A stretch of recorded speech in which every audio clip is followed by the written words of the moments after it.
Good afternoon. Welcome to the session about security at scale at Google, where hopefully I will be able to give you an idea of how we approach security at Google, Google-wide, and at Google scale. Just in terms of defining the problem space, the way we think about security is protecting our users and their data. And that is admittedly a very broad scope, but that's exactly how we think about it. So this is me. You can tell resemblance. How many of you recognize this particular symbol? This is my G+ avatar. This should shake out anybody who knows their science fiction movies. Anybody? Go ahead. It's Tron, indeed. And even autocomplete tells us what Tron does. And so that's kind of setting the stage. I also have the good fortune to work with some of Google Ventures' portfolio companies. So a lot of people sometimes think that Google is extremely insular in how it approaches what it does. And I actually have the benefit of also having some insight into what smaller companies are doing. And that definitely informs what I'm going to talk to you about today. So the most important thing to remember is I'm just one guy up there. And I stand on the shoulders of giants. We have literally hundreds of people, both in core security, in Android security, in Chrome security, Gmail security, working on this stuff. So I stand before you here purely as a representative of a lot of very hardworking people who keep our users safe 24/7 all over the world. So what we're going to talk about today is security that we do on the Google side. We'll talk in some detail about end-to-end, a Chrome extension that we released about 3 weeks ago. We'll talk about the transparency report, where we release data, some of which is quite security-related and might actually be quite useful to folks on the outside. We'll also talk about safe browsing, a very large system that actively hunts malice out on the internet and helps protect our users. Then we'll go into a little bit more about things that you can do as developers, as companies, how you should, in our eyes, potentially think about security and risk, and how to go about prioritizing some of the decisions that you make. And then we'll talk a little bit more about security that you as individuals can do. And finally, we'll move to Q&A. So in terms of security that we do, it's important to start thinking in terms of scale. Let's measure a couple of things. As you can see at Google, we have a large number of very colorful tubes through which we pump a great deal of data. Mary Meeker released her internet report about a month ago, saying that there are about 2.6 billion people online today. Safe browsing covers over 1.1 billion of those. So we can confidently say that we are protecting about 42% of the entire online population of the world, just to give you a point of reference. Chrome users number over 750 million 30-day actives. So they're also protected by safe browsing and by a lot of the security features that Chrome brings. And Gmail has over 425 million users, and they are protected not only by safe browsing, and if you use Chrome, the connection to Gmail via Chrome, but they have anti-spam measures and a variety of other systems, including TLS encryption, that help protect our users. We also think in terms of Android. As Sundar said in the keynote yesterday, there are 1 billion 30-day active Android users, and a large chunk of those users have Verify apps on their system. Now, the back end for Verify apps is part of safe browsing. So that's a different 1 billion, a slightly different facet of how we look at security and how we look at protecting our users. So as I said, occasionally we are accused of insularism. I like to think of us as building lots of bridges. And the important part of this is where our bridges connect to the outside world. We're very strong believers in open standards and open standards bodies. We were one of the first adopters of DKIM. We use OAuth. We use OpenID. We also work with other parts of the industry. For example, together with the FIDO Alliance, we're working on open interoperable standards for strong authentication. And we're also helping fund the Core Infrastructure Initiative, which is working to find and identify particularly key pieces of software or other bits of infrastructure out there that need help keeping them secure. And indeed, economics is a key part of security. The reason that criminals continue to do this is because it's profitable for them. So they have a very strong profit motive, a very compelling financial incentive. We like to use the money that we have for good. So we have a vulnerability rewards program where we pay out, depending on severity of exploitable vulnerability, we pay for bugs that can be exploited against Google products. There's also a separate program called the Patch Rewards program where we will actually pay for people to patch other pieces of software that are non-Google pieces of software that increase the security of the internet at large. This is a perfect example of the dynamic nature of security. A couple of years back, it was very, very common to worry exclusively about things that could gain root access onto your local device, whether it's mobile or whether it's desktop or laptop. These days, the platforms have become a lot more hardened. And so a lot of the interesting information remains in user land. So actually rooting a machine is no longer necessary to get a lot of very, very interesting stuff. And we expect in a couple years from now, there'll be other things that we worry about. We also know that most mobile platforms today, out of the box, as shipped to end users, are not easily susceptible to things like drive-by downloads, which some desktop operating systems still struggle with. So the world is constantly changing. The stuff that I tell you about here today will have changed a year from now when I give the update to this. And that's one of the reasons that Chrome and Chrome security works quite the way it does. We fix bugs, we update users, and speed is absolutely critical. This is a chart of how updates happen across multiple stable versions of Chrome. And as you can see, the transition from one update or from one version to the next is fairly quick. When we first launched Auto Update, the user populace in general was not unreservedly enthusiastic about this. We were considered arrogant. How was Google to know best when to update a piece of software? Except that at the time, we already had a fairly good idea of the fact that if we could push updates to people quickly, we could very, very quickly eliminate attack surface out there and protect our users better. Several years later, since we've done this, auto updates of security patches have become a best practice, not just within Google, but throughout the industry. The ability to quickly deliver security fixes is now the common denominator. Sundar also said in his keynote yesterday that 93% of Google Play users are running the most recent version of Google Play services, including the latest security fixes. And that's absolutely critical, and it's a testament to the fact that this stuff works. But it would never have been accepted if we would have pushed live versions of Chrome that somehow destabilized users' machines. So from the non-obvious facet of security, reliability, good engineering practices, good testing practices, things that make your software not mess with your users' machines, those are actually security characteristics because they engender trust and they increase trust. And when it's time to absolutely upgrade your users, because if you don't upgrade them, they will be vulnerable, that's when you need that trust to have them allow you to actually update. Now, we also know that some of our users out there in the world are targeted. In the summer of 2011, we became aware of an attack on users in Iran. And the way we found out about this is that Chrome started reporting this error to users. We have a feature in Chrome called certificate pinning, where Chrome is aware of which certificates Google uses as part of its HTTPS. And Chrome, in this case, encountered a certificate claiming to be from Google, but it wasn't one of ours. And we started alerting users. The users then started blogging about this error. And we ultimately were able to discover that a certificate authority based in the Netherlands had been issuing certificates on behalf of Google, which was not something that we had authorized them to do in any way. And it turns out the certificate authority had been compromised months earlier. And they had issued certificates not just for us, but for a variety of other companies. Now, certificate authorities need to be very carefully run. And as a result of this and subsequent publication of all of the things that we found, this certificate authority is actually no more. You cannot run a certificate authority that issues random certificates and nobody notices. How many of you recognize this picture? It's from not that far ago. So I never thought in my technology career that I would see people spray painting IP addresses to the sides of buildings in civil disobedience. This was really cool. Now, these IP addresses are for Google's DNS service. And this is a picture from this past March in Turkey, where the Turkish government compelled Turkish ISPs to block Twitter.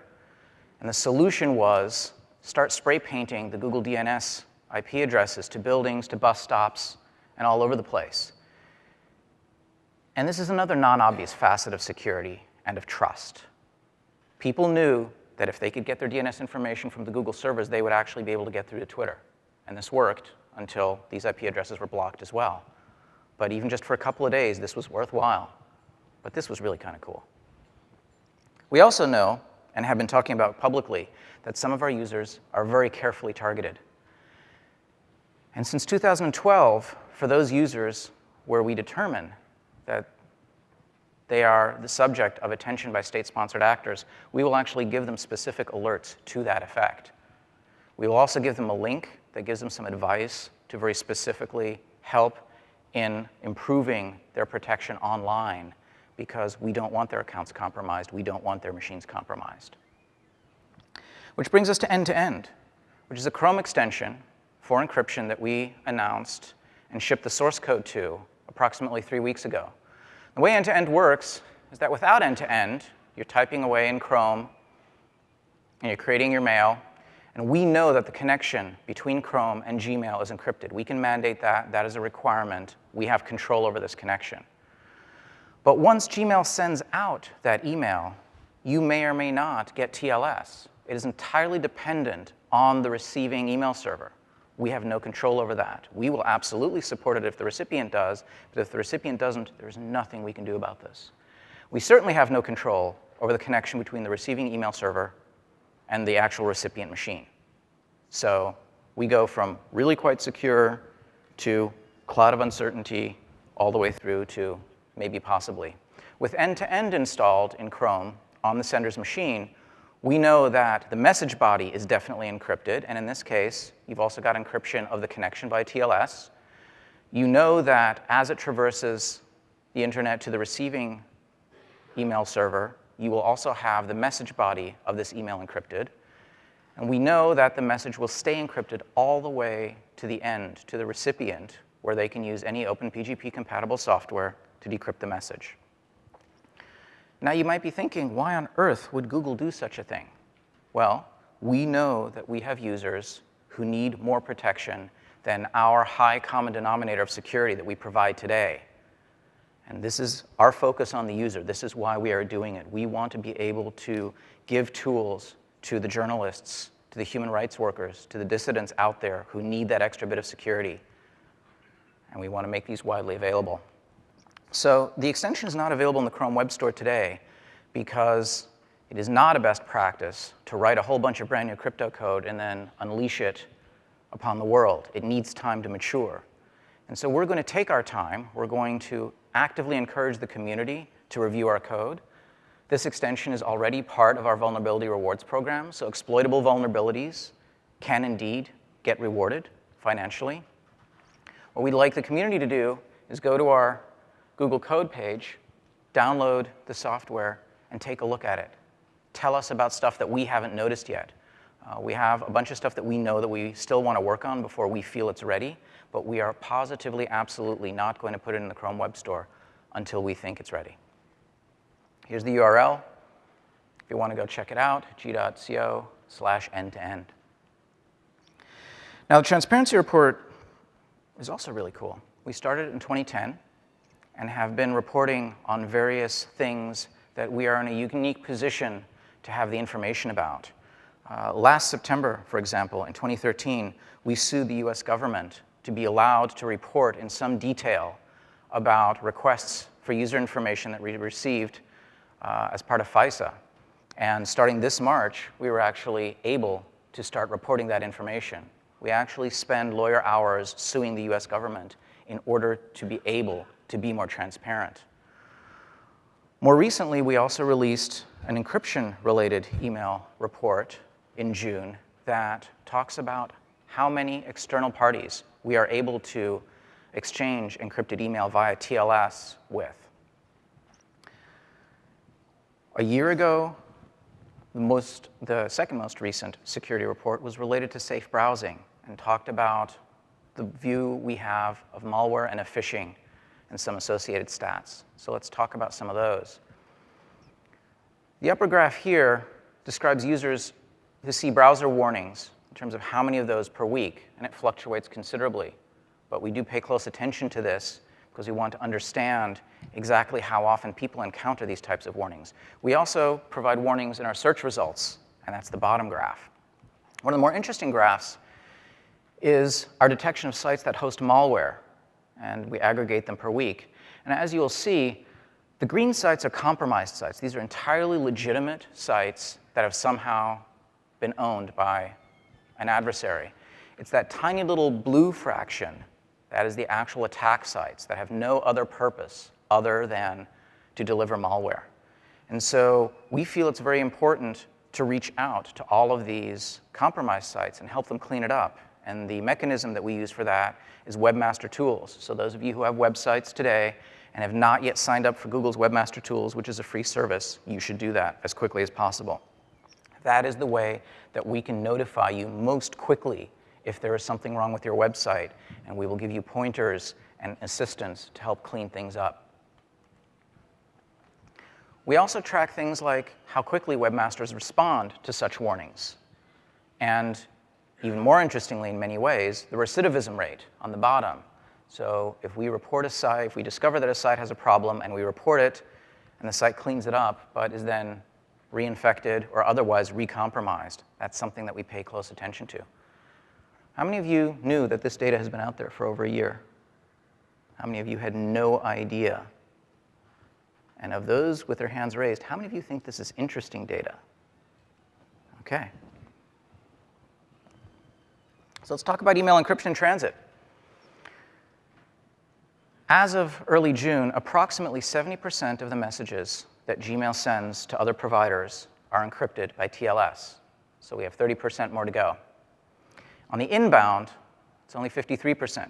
Now remember, this is not something that is under our control. We will support TLS encryption if the other end does.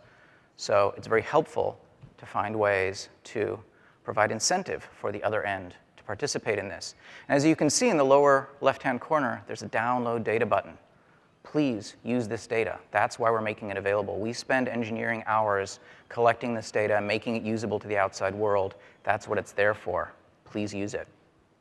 And if there are any skeptics out there who are uncertain as to the value of exposing this type of data to the outside world, you should take a look at that Comcast curve there. It's more of a hockey stick.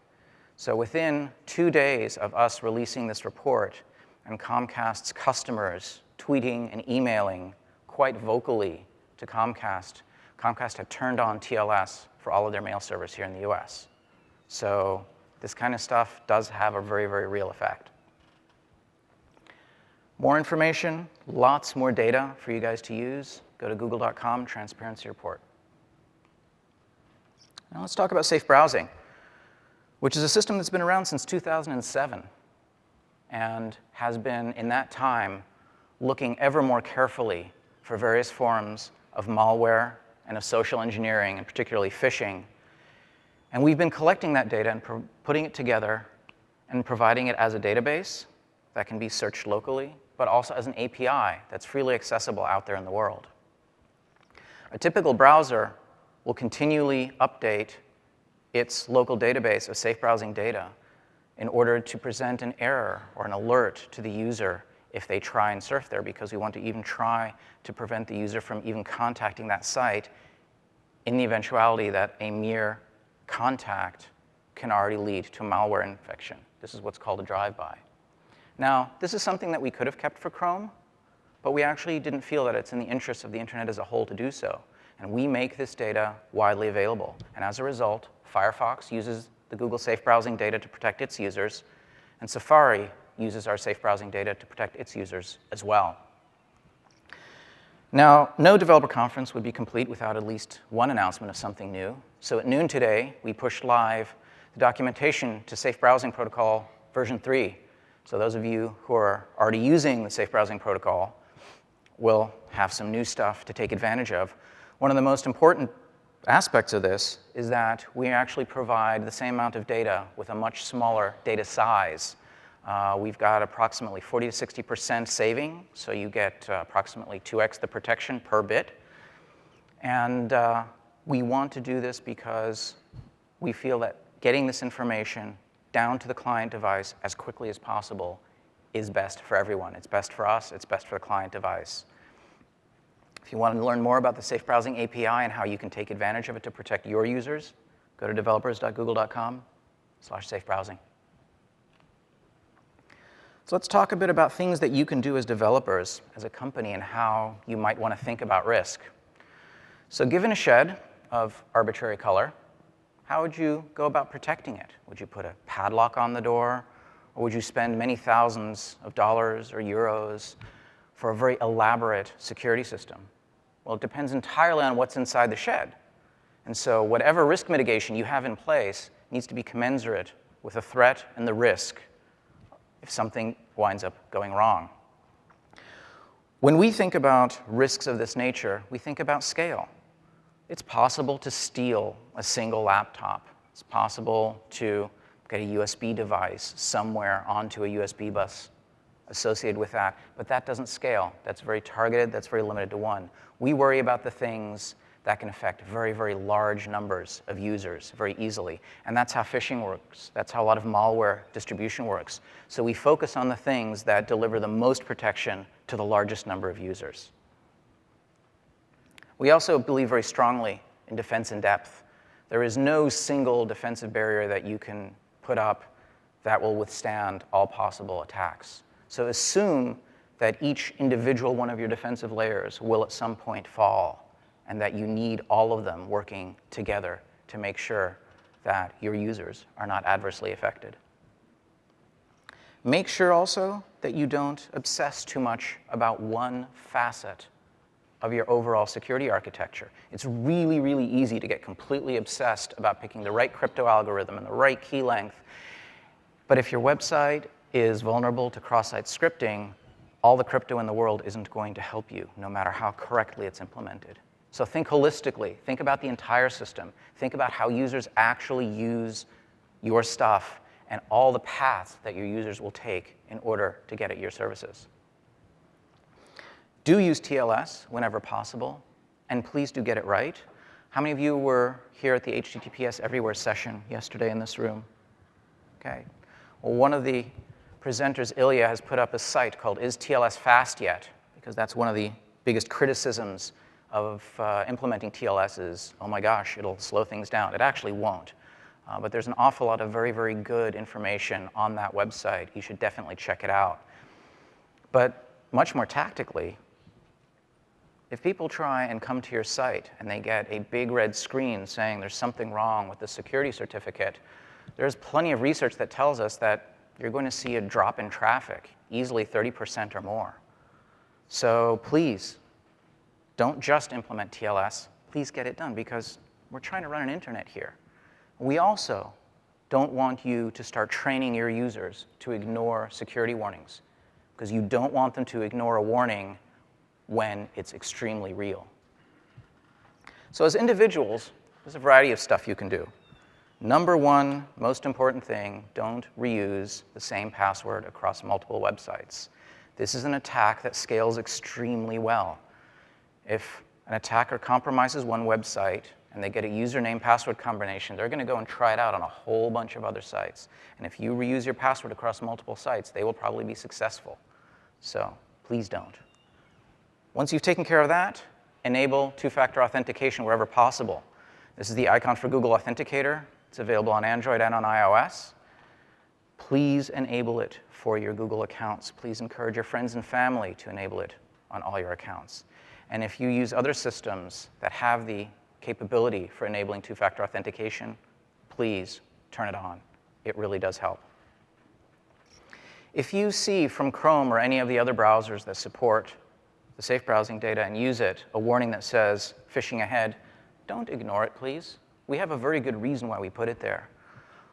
Our user experience researchers find that sometimes users, particularly non-technical users, will say, well, I come to this site every day. Clearly, this is the anomaly. This is the mistake. So I'll just go right through it. Except that this super popular site got exploited and compromised overnight last night precisely because it was super popular. So it is actually likelier that this is a very real warning and is very actively trying to protect the user. So it's unhelpful if users get trained to ignore them. Similarly, if you see a message that says the website ahead contains malware, don't keep going.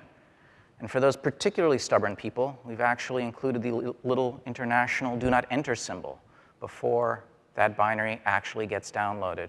Don't ignore this stuff. We put it up there for a reason. We really do want to prevent malware from winding up on your machines, and we do want to prevent you from getting phished. But this isn't just a desktop thing. You may very well see this error on your Android device. Please do not continue. We have very good reason for putting up this error and for trying to prevent you from installing this app. Don't ignore it. So today we've talked about security that we do. We've talked about end-to-end, the transparency report, and safe browsing, and stuff that you guys can do. I'm going to start Q&A in a couple of moments, so anybody who has any questions, please line up at the mics. But before then, a quick anecdote about scale.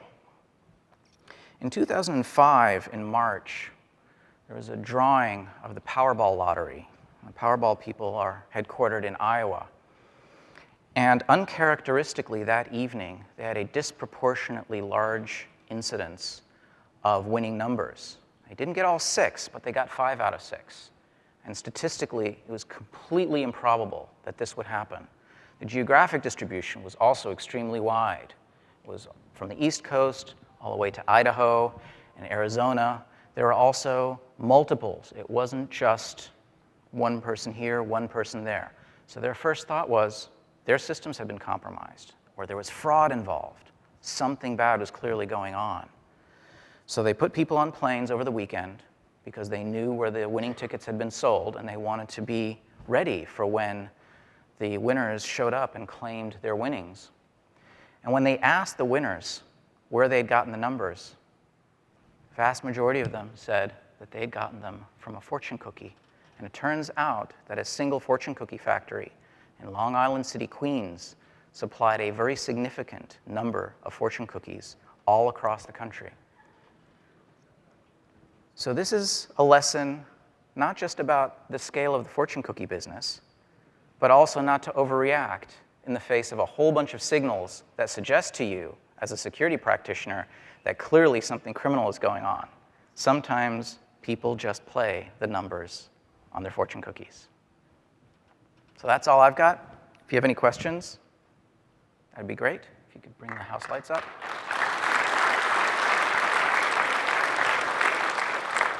Please do submit your feedback. That's very important to us. It feeds back directly into the session planning for next year, so we'd really like to hear from you. I can't believe no one has a question. Please go to the mics because this is being recorded and ask your question. Yeah, hi there. Hi. I have a question about end-to-end. Sure. As I understand it, most of the crypto is done in JavaScript. Is that right? That is correct. Any reason not to have used web crypto and push that forward quicker to enable that? So we have nothing against web crypto. We use web crypto's RNG. We use a couple of other things in web crypto. At the moment, web crypto has not settled down completely. And so I think it is very safe to say that we will use web crypto over time. One of the things, though, that was most important to us is the auditability and the reviewability of our code. It is extremely important that people be able to trust end-to-end.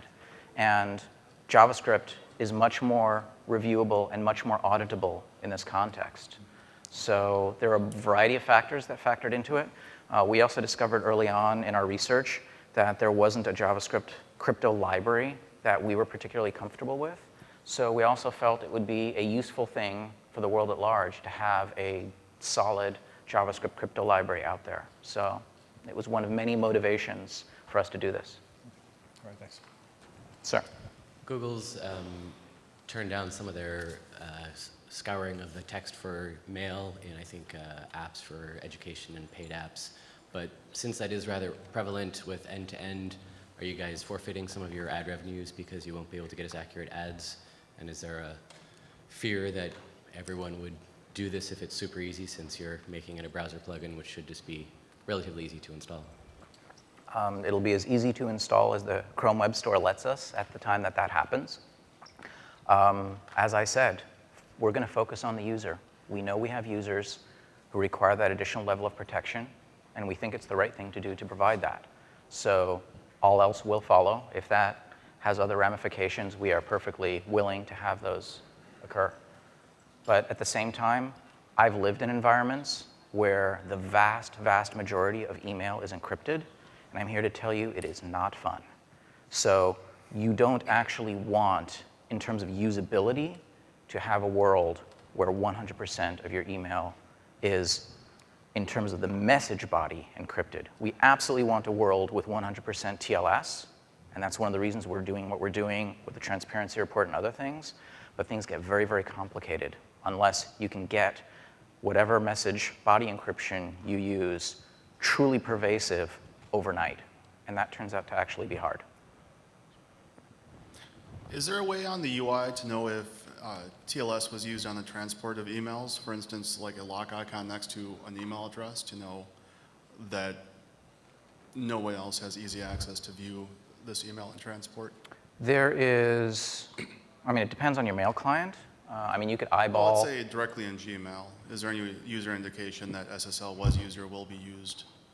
Gmail does not currently have any such indication. I would also say, my first inclination would be look at the headers. The problem is headers are not always 100% trustable, so you can wind up in a situation where you report falsely either way. Since we don't have full control over every single hop along the way, how much do we actually believe an entity that just claims it? There's some interesting attack opportunities. If you want to create a false sense of security, awesome way to do it. Somewhere along the way, say, hey, this has actually been fully encrypted except where it wasn't, but that MTA is misreporting. So it's fraught with more danger than you might suspect. And one thing that we're very, very clear about is we do not want to create a false sense of security. So do you have any recommendations on how to educate users? Things that work better than other things? It depends very much on the user population. Humans are a very diverse bunch. There are many cultural differences. There are many linguistic differences. I don't think that there is a one-size-fits-all. One of the things that our user experience researchers focus on is how do we make the warnings that we present as effective as possible? How do we prevent people from just clicking through in the face of something that we know is a very active threat? And it turns out to be quite hard. So it is an unsolved problem. I think you have so much variability in the human psyche that I'm doubtful that it will ever be solved perfectly. But there are a lot of people working very, very hard on this notion of usable security. There's a lot of research going on. There's an existing large corpus of research, but it's far from solved. Any more questions? Going once, going twice. OK, thanks very much.